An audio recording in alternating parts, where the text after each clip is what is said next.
Hello there, World of Tankers. Welcome to the channel. Hopefully all of you are doing well out there. I'm, of course, your host, Droodles Blitz, and in today's video, we're going to be talking about the brand new update 7.3 coming into World of Tanks Blitz. This is one of the more exciting updates because everybody has been wanting these Swedish tanks to come into the game. Sadly, we're not going to be seeing these Swedish tank destroyers anytime soon, at least in my personal opinion, because of the hydro pneumatic suspension, but the Swedish auto-reloading heavy tanks are pretty dang just as much exciting.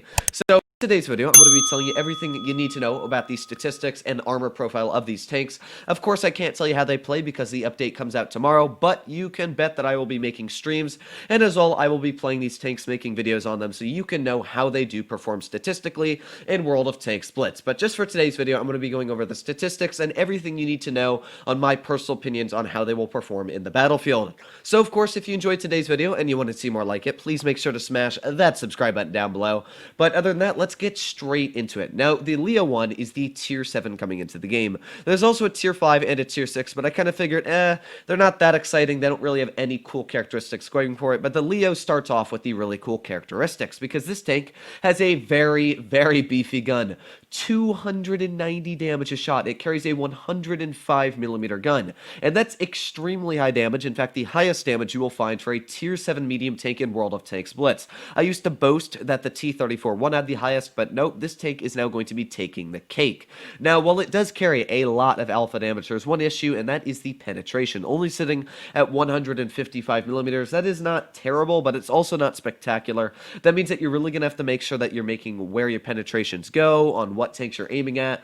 Tier 7 heavy tanks, let's say like a Tiger, yeah, definitely you're going to have to pay attention on where you're aiming. You might even have to load the premium. And even the premium shells on this tank, yeah, 194mm is not good at all. That's in fact one of the bottom of the barrel values. That means that you're going to struggle to penetrate pretty much all tier 8 heavy tanks that you're going up against. IS-5, IS-3, Tiger 2, yeah, good luck getting through the front of that. So the Leo's definitely got that big alpha, but to trade out for that big alpha, it's going to have a bunch of drawbacks, especially penetration as one of them. Damage per minute as well is not the best. 2175 is not a poor damage per minute by any means, but it's also not the best because it is at, again, the bottom of the barrel for a tier 7 medium tank. But in my opinion, having that much alpha is just something that's super exciting to me in the game. Another thing that's poor is the shell velocity, only sitting at 785. Now, of course, APCR is going to have a little bit more, 930, but yeah, 785 is going to mean that you're going to have to lead your shells. That is one of the worst shell velocities for a tier 7 medium I do know in World of Tanks Blitz. And as well, rate of fire, you can guess the reload time is going to be long at 8 seconds because, again, it's got that big beefy alpha. So pretty much this is going to be like a peek-a-boom tank. You're going to wait for that reload, you're going to snap a shell into somebody, and you're going to back up because actually the aiming time isn't terrible. 2.08 seconds is not bad. That's about a 6-second aiming time in total if you get it aimed down with all of your crew skills and everything else like that. Probably around a 4-second aiming time. I don't think that's actually awful for a 300 damage gun. As well, the dispersion, yeah, that is quite poor at 0.380. That is possibly the worst dispersion for a tier 7 medium tank in World of Tanks Blitz. Definitely a value you're going to have to work with. You're going to have to finesse it when you are in the battlefield. This is probably more of a front line tank. You kind of want to do peekaboo style, but front line in my opinion. So if you're on Normandy, you want to work that hill because it does have 10 degrees of gun depression. The Swedish just love giving their tanks gun depression, and I don't blame them. So what this tank's going to be great at doing is just peeking over ridge lines, snapping the enemy for these big banging alpha shells because it's not going to have terrible aiming time. And as well, on-movement dispersion isn't terrible either. So you're going to be able to snap shots in and just back up and pray that your dispersion does not hurt you. Now, elevation is not the best at 15 degrees, but thankfully it still is very good on the gun depression, so you're not going to have to worry about that. The turret traverse speed is 46.17, which isn't terrible, but it's also not great. Again, for tier 7 mediums, most of them are sitting at around 50 to 60, so it's definitely slower, but 46, in my opinion, isn't going to be that much of an issue, especially for how large the gun is mounted on it. Now, mobility, this tank weighs 25 tons, which is pretty dang heavy for a tier 7 medium. Now, because it weighs 25 tons, it doesn't have the fastest of top speeds, only going 45 forwards, but in reverse, it's able to go 20, which is definitely a very nice number, and especially that power to weight of 21.77 is going to give it a great overall power to weight ratio, getting over hills, through rough terrain. Its traverse speed as well at 56 is fantastic, so this tank is actually really nice on all the values going for it, and the cool thing is that it actually has great concealment at 30%. That is extremely surprising to see, especially just the size of this vehicle. And the other nice thing about this tank is actually it has good armor. When we take a look at the armor profile, you can see that, yeah, the turret doesn't necessarily have the best armor, only about 111 millimeters thick on the turret, but the mantlet has good, decent armor, about 170 millimeters thick, and that upper plate is also about 170 millimeters. And what that means is that if you're using your gun depression, that upper plate is actually auto ricochets to all shells in the game. The lower plate, yeah, it has literally zero armor, but also the cheeks of the turret are going to bounce a couple shells. The side armor is also quite troll, as you can see here. It's going to be about 170 millimeters thick. It's definitely a medium tank. You can see that it doesn't have tier 8 frontal armor, but I think that it is going to be a good tank for doing the peekaboo, just as Blitzhanger says as well. So this is going to be a pretty fun tank. I just really want to see how that alpha is going to be. I don't think that it's going to be overpowered, but I do think that it's going to be an extremely fun tank at tier 7. So moving on to the Emil I. This is the tier 8 auto loading heavy tank. It is not an auto reloader. I always get those two things confused, but no, this is the auto loading heavy tank. The auto reloader comes in at tier 9. Now, this tank also has a lot of great things going for it. First of all is view range. That's actually a really nice value of view range, 288.2 for tier 8 heavy. That means that you're going to be able to outspot even some of the medium tanks at equal tiers. It's got good damage per minute for an autoloader, sitting at 2145. That's pretty dang impressive. And as well, the standard penetration sitting at 217 is fantastic, judging that this deals 320 damage a shot.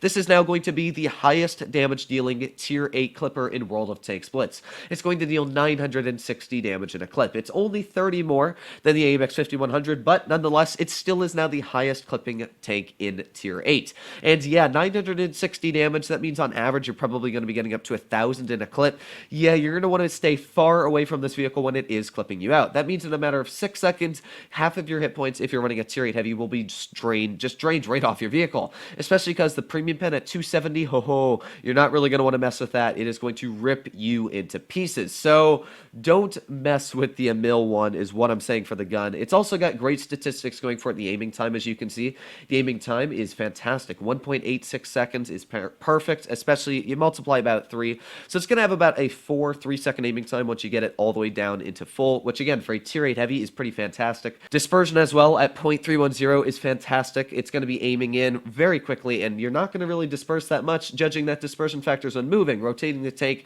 and even after shot aren't bad either. You can see all the values are green for this tank. So again, the Emil I is going to be a fantastic tier 8 heavy tank in my opinion. In fact, it looks kind of overpowered from the statistics just looking at it, especially when we move on to the armor profile. The gun angles, again, as I said, the Swedish love their gun depression, so this one is sitting at 10 degrees.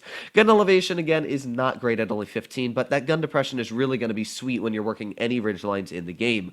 So mobility, this tank weighs 28 tons, which is definitely light for a tier 8 heavy. And what that means is you have a decent top speed of 35 kilometers per hour. You go reverse at 20. That is a fantastic result. And what that means is with the good power to weight ratio of 12.11, that means that you're going to be able to get up to your top speed, not super fast because it's not a great power to weight, but you're going to be able to get up to your top speed of around 30 on average, I'd say. And as all, backing up, that is just fantastic. That means you're going to be able to clip people out and back up super quick back into safety. Traverse speed as well at 35 is going to be good. That means you're going to be able to turn your tank very quickly. And when we take a look at the armor, there's a reason why you want to be able to turn this tank very quickly, because that side armor at only 80 millimeters thick is definitely very weak. You'd have to angle it very nice, but you can't see if you angle it at around an angle like this, that side armor is about 224 millimeters thick, and that upper plate, yeah, you're reading that right. That upper plate, when you're aiming just dead on, is 276 millimeters on average. That means that if you're using the 10 degrees of gun depression this vehicle has, hiding that lower plate, the upper plate is 439 millimeters. That means that every shell hitting the upper plate is going to auto ricochet. If you're using your gun depression and looking at the turret of this tank, well, it's 340 millimeters on the cheeks, and it's 312 on the superstructure, which means, again, that you're literally not going to be able to pen this tank. The only spot you can pen is the mantlet, and it's still 250, 260 millimeters thick. Yeah, the Emil I is going to have ridiculously thick frontal armor. That is kind of why I think this tank's going to be a little bit overpowered, just because looking at how thick that frontal armor is, how deadly that clip is going to be, you're going to be able to pull out using gun depression on any ridge and just slap a medium tank's hit points down to nothing back up, and to be able to penetrate you, the only spot frontally they can pen literally is that lower plate all the way at the bottom of the tank. And if you can hide that using gun depression, you're really not going to want to mess with this vehicle. vehicles. So the Emil I is going to be a fantastic tier 8 heavy tank in my opinion. I would definitely suggest to try out this vehicle, especially because it gets the consumables as well for speed, which is going to make it go 43 kilometers per hour when you do put it on. The power to weight is going to be fantastic. So yeah, I really want to test out the Emil I when it does come into the game because it looks like it's going to be a fantastic tier 8 heavy tank. Now moving on into the Emil II. This of course is the tier 9 heavy tank, which now has an auto reloading gun. Now normally you'd think an auto reloading gun is good because you look at the Progetto 65, you look at the Standard B, they were overpowered when they first came into the game, and still the Standard B and Progetto are still extremely strong tanks for the respective tiers they're at because of the gun able to reload each shell singularly. And while that still is a strong aspect, it's definitely not as strong for the Emil II and the Kranvagn because you'll look in the DPM, well the DPM for the Kranvagn isn't actually terrible, it's 2206, which means that you're going to be able to get out some decent shells into your enemy opponents. It's got 252 millimeters, the standard pen, a very respectable amount, and the heat as well has very nice amounts of pen at 300 millimeters. That means if you're like me and you put on calibrated, that's going to go all the way up to 330 millimeters, so pretty dang impressive there. Now the gun is going to deal 400 damage in a clip, and that means that this is going to be the highest clipping tank apart from the AMX 5120. It's going to deal 1200 damage in a matter of 7 seconds. Now that is a longer clip, I can't say that. It's 3.5 seconds between each shell, which is definitely a big balancing factor. That means that it's really going to stop you from playing super aggressive. You're not going to be able to perma-track people if they do have repair kits. They're going to be able to dab that key and back up quickly if they do have their repair kits up. But it's still going to be extremely deadly. You can imagine how losing 1200 hit points in a tier 8 heavy tank, oh yeah, that's not going to feel too well on your vehicle, especially because it's got really nice shell velocity at 1000 meters a second.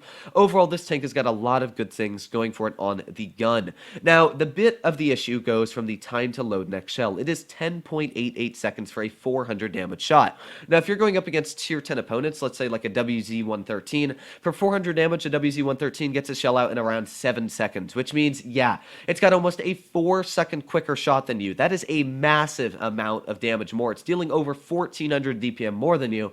And when you look at the time to load next shell, yeah, 9 seconds and 9 seconds, it really is poor on the damage per minute. Even when loading in the last shell in the clip, it's still not as quick as some of the equal tiered opponents that have high damage per minute. So the issue with the Kranvagn is that it's not going, or should I say the Emil, is it's not going to have great damage per minute. Definitely an issue this vehicle is going to struggle with. But again, having that clip is going to stop people from pushing on you. If you're able to get that clip loaded in, it's going to be pretty deadly. But again, it's going to take 30 whole seconds to get that entire clip loaded. So yeah, a little bit of an issue there. Now, gun handling, you can see that the base aiming time is decent at 2.04 seconds. That means that it'll be about 4 seconds when you do get it all the way down and all of your statistics are good in it. As well, dispersion at 0.337 is going to be pretty dang decent. It's not terrible, but it's also not bad. You'll look and it is actually one of the better values for a tier 9 heavy tank. So overall, it's pretty solid on all of the dispersion factors, especially while moving, rotating the tank, and rotating turret. And again, it gets that solid 9 degrees of gun depression that we all do love for these Swedish tanks, which means that it's going to be able to work any ridgeline like a beast, and that's what makes these tanks so flexible out there on the battlefield.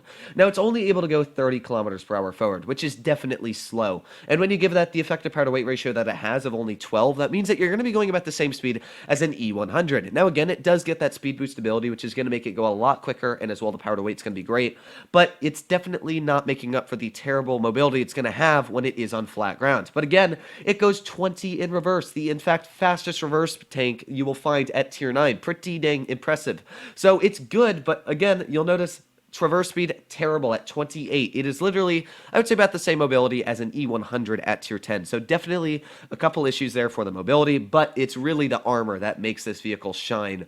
When you look at the upper plate, you think it's orange, it'd be weak. Yeah, no. It's 300 millimeters effective when you're looking at that upper plate, about 320 millimeters on average. The lower plate is still 180 millimeters thick. And while, of course, that is a very big weak spot, if you're just managing to hide that lower plate with the 9 degrees of gun depression this had, well, 500 millimeters on the upper plate, yeah, not going through that. The turret armor, 360, yeah, not going through that. It has no mantlet weak spot, of course, because it doesn't really have a mantlet. So, yeah, you're not going to be able to pen this tank literally anywhere when it's using a gun depression position, which is going to make it extremely effective on the battlefield. Now, you could argue that you're going to hit those cupolas up there, but those are some of the smallest cupolas in the game, to be fair. They are tiny, as you can see. So, yeah, the Emil II in a gun depression position against tier 8 vehicles, ho, ho, ho. I can just imagine how deadly this tank is going to be. Now, again, side armor, very weak. Only 80 millimeters thick at the back. Yeah, yeah, it's going to be very easy, especially the rear 52 millimeters. The rear of the turret is 38. So if you get the side of this thing's turret, you can actually fire HE at it, which is definitely very, very nice. But at a front-on position, you really don't want to mess with this vehicle. Now, I've got no clue why Blitzhanger is saying long-range sniping is average for this vehicle, because, yeah, it's meant to be a frontline burst tank that's going to back up into cover, use its team, kind of like a 57 Heavy, but actually with good armor. Now, pay a close amount of attention to the damage per minute. It's 2,206 on the Emil II. If we take a look at the Kranvagn, it is 2,206. Yeah, that's a little bit odd, isn't it? The Kranvagn, in fact, carries the exact same gun as the Emil. It's got a little bit better standard pen, 4 millimeters more, which isn't going to make much of a difference. It's got the same amount of standard pen at 6 millimeters more. Yeah, not going to make much of a difference. The heat, however, is fantastic. The heat is going to be 340 millimeters. With calibrated on, that's 374. That means that no armor is going to be an issue for you. But again, is it really worth it to jump up tiers and just get that little bit of an advantage when literally it has the exact same clip? It's literally 0.5 seconds quicker on the middle shell. Everything else is exactly the same. So the damage per minute, you're getting half a second on your reload, jumping up an entire tier. That is definitely not something that is great. And you might think, well, this tank has got better mobility than the Emil II, but the thing is that it doesn't. The aiming time is about the same. The dispersion is better, but it's not a crazy amount better, as you'll notice. Dispersion factors on the move are exactly the same as the Emil II. Gun depression is exactly the same, and the mobility for weighing 44 tons, it goes 30 forwards and 18 in reverse. It's actually slower. You can see the effector power to weight is slower than the Emil II, and the traverse speed as well is just about the same. So honestly, the Emil II, in my opinion, is going to be a deadlier tier 9 opponent against tier 10s than the Kranvagn will, because the Kranvagn, it literally just only has the advantage of having half a second more on the clip and is all a little bit more frontal armor. You'll notice that the turret, yeah, the turret is literally impenetrable, 388 millimeters. When you're using your gun depression, that means that nothing is going to pen you. But as I said, the Emil II's turret is also pretty much impenetrable because any shells are just going to bounce right off of it. But I will say, yeah, that turret is pretty dang impressive, 467. The hull armor, again, is the exact same as the Emil II, because they're built on the same chassis. So yeah, it's a pretty impressive tank. The hull armor is going to be great, and that's something that's nice, is it's going to be the first clipper in World of Tanks Blitz that actually has fantastic armor. So let me know what you guys think in the comments down below. I'm actually more pumped for the Emil II and as well the Emil I than I am for the Kranvagn, just because the Kranvagn doesn't seem like it's going to be extremely strong in the current tier that it's at, especially because that clip is exactly the same as the tier 9. So let me know what you guys think in the comments down below, if you're excited for these tanks or not. But if you enjoyed today's video and you want to see more like it, please make sure to smash that subscribe button down below, so it helps out the channel a crazy amount. But other than that, hopefully all of you are doing well out there. Stay happy, stay healthy, and I'll see you in the next one.